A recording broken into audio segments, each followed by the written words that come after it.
1976ஆம் ஆண்டு மே 1ஆம் தேதி நடிகை கஸ்தூரி பிறந்தார்.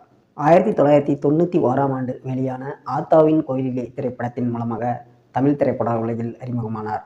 நடிகை கஸ்தூரி 1992ஆம் ஆண்டு மிஸ் மெட்ராஸ் அழகி போட்டியில் தங்கப்பதக்கம் பெற்றவர். கணவர் பெயர் ரவிக்குமார். ரவிக்குமார் தற்போது அமெரிக்காவில் மருத்துவராக பணியாற்றி வருகிறார். நடிகை கஸ்தூரிக்கு 2 குழந்தைகள் உள்ளனர். நடிகை கஸ்தூரி 10ஆம் வகுப்பு மற்றும் 12ஆம் வகுப்புகளில் முதல் மாணவியாக தேர்ச்சி பெற்றது குறிப்பிடத்தக்கது. அப்பா பெயர் சங்கர், அம்மா பெயர் சுமதி.